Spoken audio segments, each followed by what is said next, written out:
Oi, gente! Hoje eu resolvi falar um pouquinho aqui com vocês sobre o luto. Sim, existe muita vida após um luto.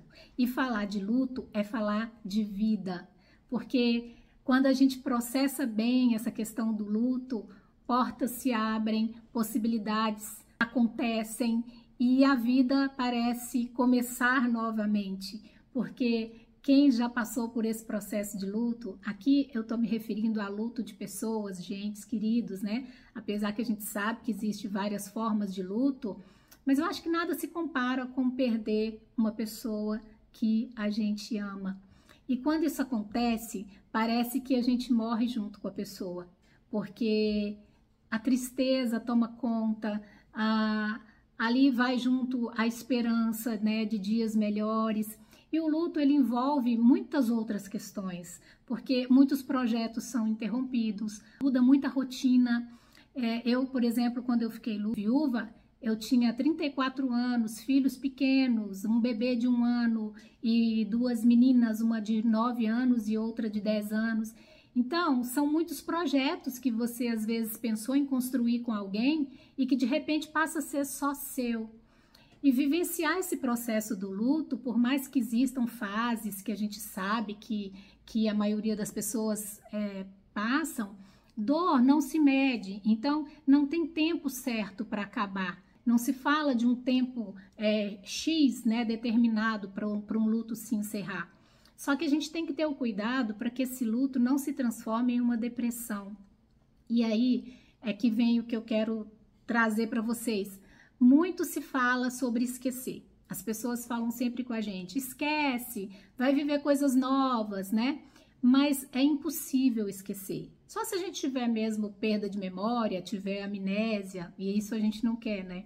O que a gente quer, na verdade, é se livrar da dor de ter que aceitar o fim, porque nós não fomos educados, né? Nossa cultura não nos ensinaram a compreender e aceitar o fim.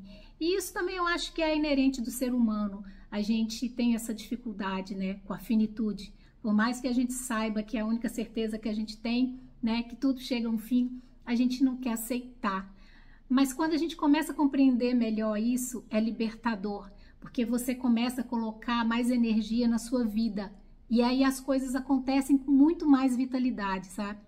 E aí o convite que eu quero trazer para vocês hoje de realmente suspender um pouco essa meio que exigência, né, de ter que esquecer o passado, esquecer a pessoa, esquecer o que você viveu, e trazer essa lembrança para um vazio que ficou aqui, porque quando uma pessoa se vai, parece que abre um buraco, fica um vazio na gente.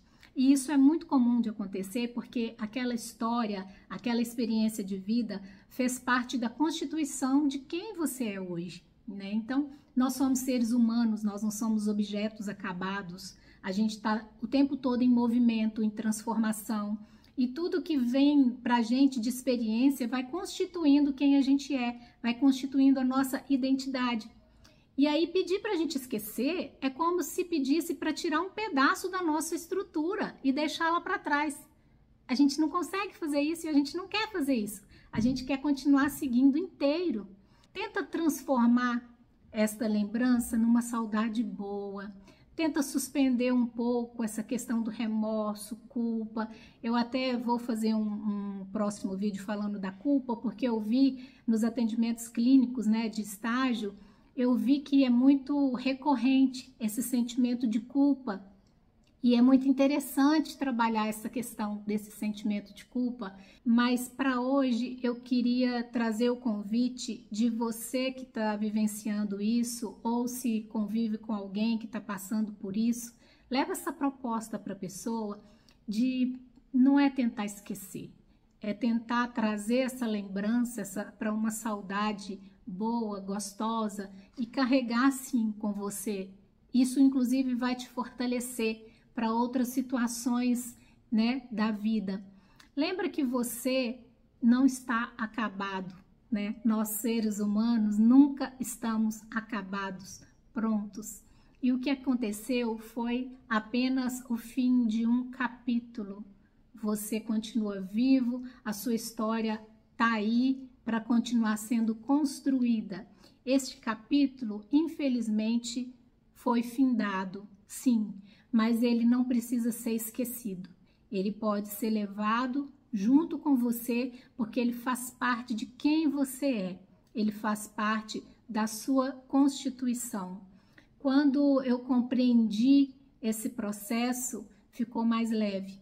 E aí veio junto também movimentos, né, de compaixão, de alto amor, para que eu entendesse que a história que acabou não dá mais, não tem mais possibilidade de se mexer, não dá mais para você mudar nada do que foi vivido ali. Infelizmente, não dá.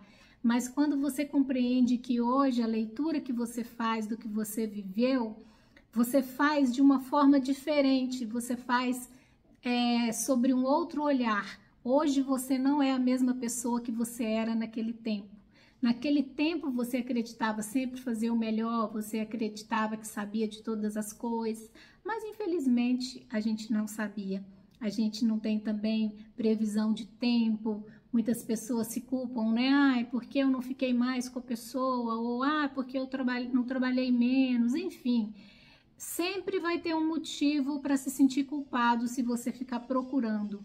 E sempre que você insistir em procurar argumentos para se desculpar, você está reforçando a culpa.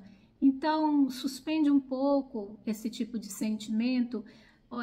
Não estou dizendo para não vivenciar o luto, tá, gente? É muito importante vivenciar, se permitir ficar triste, sim, chorar. Fala quantas vezes você precisar.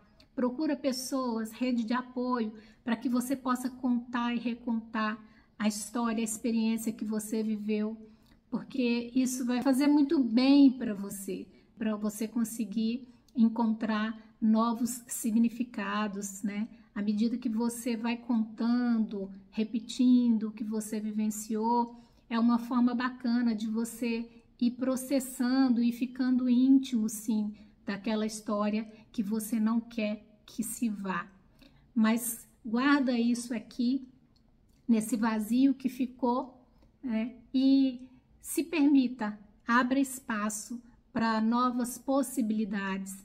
Assim você consegue diminuir um pouco a resistência à medida que você compreende que foi só um capítulo que se encerrou. Tem muita história ainda para vir, tem muita história ainda para ser contada. E vai ficar tudo bem, acredite.